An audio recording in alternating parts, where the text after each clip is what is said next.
Le ministre des Affaires étrangères rwandais, au nom de Olivier Ndungirie, qualifie Madame Judith Suminwa d'une première ministre sous-informée.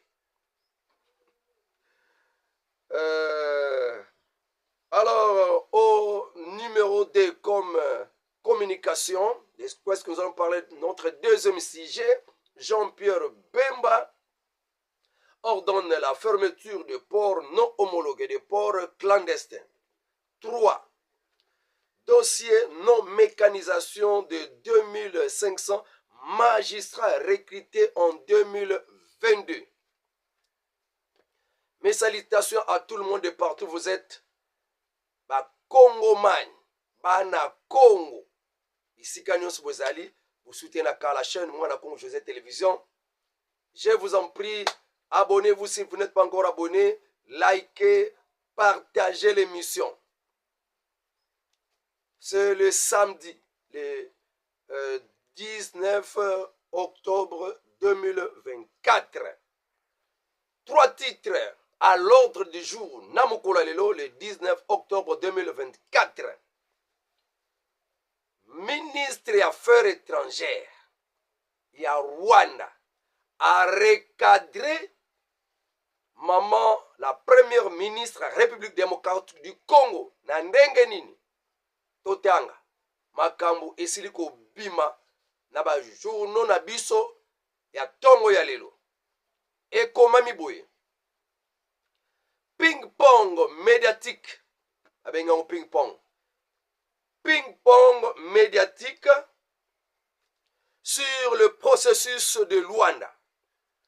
Dans son intervention au forum Rebranding Africa en Belgique, Bruxelles, maman, la première ministre de la RDC, Judith Suminwa, avait déclaré que le Rwanda vient pour la première fois accepter de présenter un plan pour le retrait de plus de 4000 militaires rwandais sur le sol congolais. Mais Monsieur le ministre des Affaires étrangères rwandais, Olivier Nduhungirie, déplore ce qu'il qualifie d'une information incorrecte fournie à la première ministre congolaise. C'est archi faux, déclare M. Olivier Nduhungirie. Archi faux. Monsieur le ministre des Affaires étrangères rwandais déclare que les déclarations de la première ministre congolaise, elle est congolaise, alors est archi faux et incorrect. C'est archi faux avec tout le respect que je vous dois, Madame la première ministre de la République démocratique du Congo. Vos ministres vous ont fourni une fausse information, une information incorrecte sur le conflit Rwanda-RDC au niveau de Luanda. Le Rwanda n'a jamais accepté de présenter un plan de retrait pour plus de 4000 militaires à Luanda ou même ailleurs. Le Rwanda n'a jamais présenté un tel plan de retrait de plus de 4000 militaires. Pour cause, toutes les accusations de la RDC sur le Rwanda est sans fondement. À cet effet, le Rwanda n'accepte jamais et n'acceptera pas de telles déclarations. Sur ce, le Rwanda ne se figure nulle part dans le compte rendu de la 5e réunion ministérielle tenue à Luanda le 12 octobre 2024. Mais la question que plus d'un observateur se pose si la première ministre est sous-informée, c'est cette question que plus d'un observateur se pose. D'après le ministre rwandais des Affaires étrangères, Elinge Lobanin, Mama première ministre, Mama Judith Suminwa, a kendaki ko participer au représentation de l'État d'abord na kati ya forum wana. Na kati ya forum wana nde Mama premier ministre azwi maloba. Kobanda koloba ke en tout cas eyambala liboso komona Rwanda andima kosala plan moko ya engagement ya retrait ya plus de 4 mm na ye 4 militaire na ye 4 na mabele ya RDC. A rapport wana ekomili Rwanda balobi que mama oyo a sous-informé. Ndenge toza boye totikala jamais kosala plan moko ya ndenge wana ya retrait ya ba militaire parce que d'abord mafunda na ye accusation ya RDC pona koloba ke na accusation ya ba expert ya Nations Unies pona koloba ke biso twana ba plus de 4000 militaires na mabele ya RDC et na ngolo kuta. Alors biso jamais na Luanda to libanda ya Luanda totikala kosala engagement ya ndenge wana. Mais mutuna penza ba observateur ba komituna ka de partout ici ka bazali, est-ce que mama premier ministre aza sous-informé ou bien nini? Kokende kosala ba déclaration o etikala kosala mate o etikala kozala te. Et mon ami que ba ministre na ya tindaki na négociation ba informer ye mabe. Wana nde maloba ya ministre affaires étrangères ya Rwanda. Et salisoni mama ministre kobima na mpuasa ke yo lobilo kuta na ituluku ya bato na kati ya forum. Forum wana o esangisi bato ebele pona koluka bomengo ya Afrika. O na lobaki lobi e bakena ba ko sangana pona bomengo ya Afrika te, mais pona ruine ya Afrika. Parce que na kati na bamboka nyonso o tobengi des pays occidentaux na bango nyonso o tobengi ba impérialiste. Bamboka nyonso eza na kati ya OTAN. Bakoki ko se kubundana te, se haïr te. Basala depuis l'Amérique charte moko bandimisa yango na kati ya conférence de Berlin tango bakabo l'Afrique. Baye kondimisa yango susu na tango baye kosala ONU que bamboka nyonso ya tiers monde mutu aza na frontière mutu aza na souveraineté aza te. Bango bana makoki ya ko déplacer frontière ya mboka songolo na lolenge na bango balingi. Mboka moko e a souverain eza te. Bakoya na bango bakoti kuna bakoti boye mutu akolobela bango aza te. Bana makoki ya koboma mukonzi oyo nyonso amibengi nationaliste koboya koyoka badikta na biso nde eloko oyo ezokanga RDC. Charte ya ba-impérialiste que les démocrates dans leurs habitudes avant mukonzi akende esengeli atikala koboma président moko ya mutuya na monde, surtout na Afrika. C'est pour cette raison et boyokaki voyage ya Joe Biden ba manœuvre nyonso ya la croix pona koyaka na mboka RDC pona ko aplanir déjà ko convaincre ba opposant pe bato ebele na mboka toyokaki mwa mikolo elekaki Kabila baruberwa base rassemblaki bakatumbi kuna na Belgique pona koyeba na ko communiquer bango plan na bango pona ko éliminer le président Félix Tshisekedi pona bango aza nationaliste pe akoyoka ka ba dicta na bango te. Oyebi comment ba bongisa ba élection na kati ya Amerika pe combien de fois John Biden non l'autre est là, Trump a raté attentat, assassinat, pour la nini, balingi, se maintenir par force na pouvoir. Mais, n'a pas ça que, récupérer Afrique, et surtout l'Afrique, RDC. Alors, atako bakokene na bango, mais balingi batikala ko imposer na kati ya République démocratique du Congo, mutu oyo bango ata baza na pouvoir te, mais o akoliesa bango. C'est pourquoi, bamakambo nyonso, il faut alongwa, il faut salaboye les opposants. Dans la danse, les catholiques. Dans la danse, il y a ko kanga maliboke pour chasser, pour éliminer le président Félix Tshisekedi na pouvoir. Malgré normalement élu.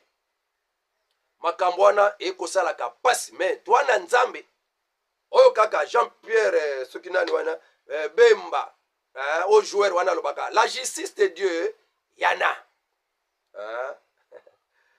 azongine na kati ya ekipe na ye o abetaka kuna na kati ya France. Nzambe aza penza justice de Dieu yana balukela ye ba problème balongola na ekipe na ye abetaka na France, mais nzambe justice na ye ezalaka azongi. Bon, toke na sujet msusu, mais pour na sujet liboso oyo peut-être maman Judith Suminwa kozanga kozwa ba information ya malamu recadré par ministre affaires étrangères Rwanda net pona ye a beti bordure maman Judith Suminwa nani asalime ba melobi peto yoka ki témoignage ya maman ministre affaires étrangères na biso maman Wanière Thérèse yazalaki kuna lobaki jamais accord moko tikala jamais ko signame entre Rwanda na RDC tikala ko signame te parce que pour na Rwanda toyoka ki peut que pour na ye il faut nanu M23 basala accord, il faut M23 bazwama solo bavanda mesa moko na Kinshasa. Ale toyoka yoka pe na ba information président ya Uganda Yoweri Museveni pona kolobake M23 likambo kaka moko bazoluka ezande kovanda elongo na Kinshasa pona basolola bango bazala kana posa ke mabele kuna bisika bango bazali ezala ya bango bavanda kimia ezamboka na bango bango kaka baza na posa ke ndenge baza wana baza bana mboka il faut pe bazala na kati ya FARDC ndenge baza wana lokola baza bana mboka baza pe na posa ke ba territoire nyonso bazwi lokola baza bana mboka ba kipe yango ba diriger yango bazala pe na kati ya FARDC yango Kinshasa esengeli ayoka bango wana Museveni ya Uganda ne elingelo bake koti wana nyonso ya est ekoma mboka moko ezala pe dirigé par ba M23 po ba mboka nyonso na baza ba congolais bazwa ezala ya bango. Donc mboka moko ekozala un peu rattaché na Rwanda parce que M23 c'est le Rwanda. Na yangwana makambo eza pitopal. Kagame aloba avant déjà que FDLR oui ba ko anéantir mais to moni ke likambongo eza susu penza suki kana ba FDLR te ba FDLR baza déjà na kati ya ba wazalendu ba FDLR baza déjà na kati ya FARDC. Donc po na ngai Kagame amonaki que il faut ko désarmer les FARDC, ko désarmer les wazalendu.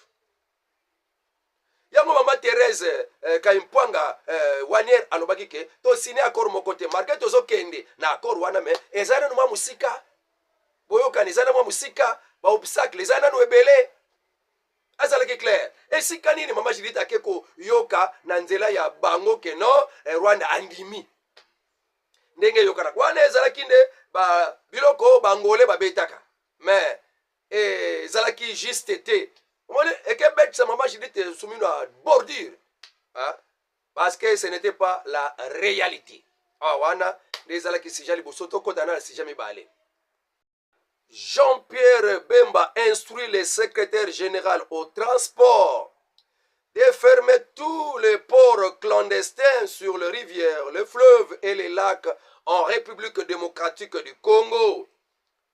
Monsieur Jean-Pierre Bemba avait saisi ses collègues de la défense nationale, son collègue aussi de l'intérieur, au sujet de l'accompagnement de ces mesures, car ces phénomènes constituent un véritable obstacle au contrôle efficace des embarcations qui circulent.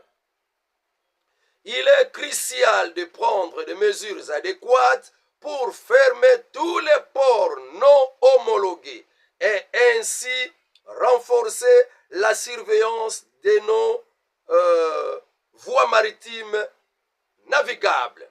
Voilà, makambo ekomami na kati ya journal. Elinga loba nini? Toyebi ke port na biso meme ya Matadi bato ekendaka suku na te ekoma kokendeka na port ya Kabila.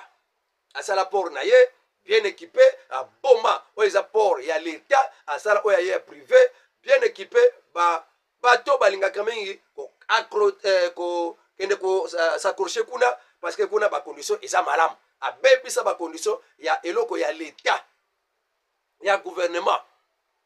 Mbongo wana nani muta profitaka nango? Un individu. Toyebi ke meme nzela wana mbongo nyonso bazwaka barekotaka na nzela national numéro 1 ekendaka na un individu.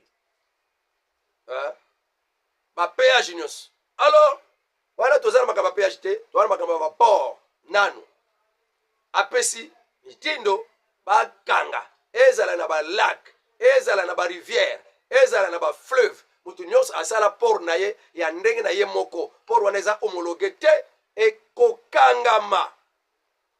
L'État ozwa eloko te, mais ozosalela eloko ya l'État, mai ya l'État, mabele ya l'État.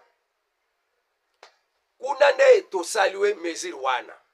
Banda kala ba mesure boye eza donc impopulaire na bato wana, mais oyo eza populaire na ba population congolaise. Tokobetala maboko.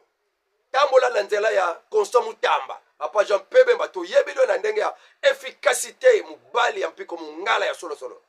Mais domona ke para okomalembele zalaka na défense to moni mesure moko ya malonga kuna te toka to mona déjà kokanga ya Kabila na misu boye. Mais ti olongwe komis kona na transport. En tout cas, décision courageuse. Papa Jean-Pierre Bemba, allez jusqu'au bout. La population congolaise est derrière vous. Toi la posa de ministres vertébrés. Oyo bakoko zalake ba mesala koyiba ba sepela na ete. Denga papa Constant Mutamba alobaki à moins que papa président Félix Sekedi après sanga commandement contraire. Mais ce qui a lobby na de l'autre côté, onyo sozoloba tina te na continuer nzela na ngai. Mutapona ngai après ça ba injonction yango nazo salela. Lokola alobi na le contraire te, je suis dans ma voie. Alobi ba mo konza mo ka vos ordres. Takozongi sanga sima azate. Wana ezalaki deuxième sujet na biso pona koyoka bongo. Olobi nini? Okotela ngo commentaire te, ta commentaire. Aimez un peu vidéo, aimez et ça me fera du bien. Bandeko, depuis 2022, il y avait eu recrutement, il y a ba magistrat. Tambula Kimboka, Moko Itali province. Basala concours et 2500 bayaki kozwa o esengela ki ba kota na musala. Banda tangwana recrutement esalama ba 2500 magistrats wana tilelo non mécanisé. Et Salima Bepa ya député national moko na kombo ya Nsenibwa. Un député national Nsenibwa adresse une question écrite au ministère du budget sur le non-mécanisation. La non-mécanisation des magistrats recrutés en 2022. 2500 magistrats non mécanisés. Comment? Et pourtant, sur l'argent qui a été décaissé du trésor public, en 2024, il y a un montant de 365 485 740 000 francs congolais qui a été décaissé pour la mécanisation de ces magistrats. Alors, où est allé cet argent? qui a déjà été justifié comme pour la mécanisation de 2500 magistrats. Mbongo wana eke wapi 2500 magistrats ba débloquer mbongo pour la mécanisation na bango 365 millions 485 740 francs congolais na budget 2024 balobake mbongo oyo kumvukia mbongo kia akiki. Cette somme d'argent est uniquement destinée pour la mécanisation de 2500 magistrats recrutés depuis 2022, mais rien ne va jusqu'aujourd'hui. Année 2024, comme la souka, bazakaka ndengwana. Alors, batoye bate nini makambo kangami wapi. 2500 magistrats et sengeli bazala mécanisé. Bon, on a bango déjà pour la mécanisation, bango débloqué. Na répété monté en 365 millions 485 740 francs congolais. Et ça qui déjà justifié que mbongo wana eza pour la mécanisation, il y a 2500 magistrats. Tilelo makambu eza poto poto. Balia mbongo, nani alia mbongo? Yango balingi bayeba. Député moko azui likambango na mutema na ye. Senibwa usala kitoko. Iloko boende to lukaka ba député ya boye. Akomeli ministre à justice. Adresse une question écrite au ministre à budget. Papa Boji. Mbongo ke wapi? Mais moko oyo président moko na comprendre te. Mbongo oyo eza pona ba enseignant. Mbongo oyo eza pona ba 2500 magistrats pona mécanisation na bango. Mbongo tipe e monani pete mbongo ango ane pesili mutako landela bango pe azati. Mboko oyo. Vous êtes des point d'interrogation. Donc tout ça vous êtes des point telenga ndeko. Bato baza banani. Point telenga na commentaire. Muta yibine mbongo ezabo na budget na ezaboye mais bato bazu mbongo ngote basali mbongo ngote siko tobenga bango banani tiens na commentaire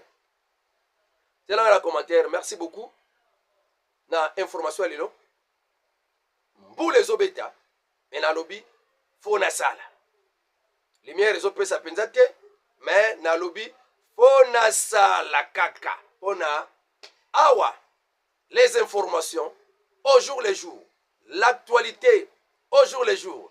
Kozanga Kate, chaque jour que consultez la chaîne, moi la Congo José Télévision.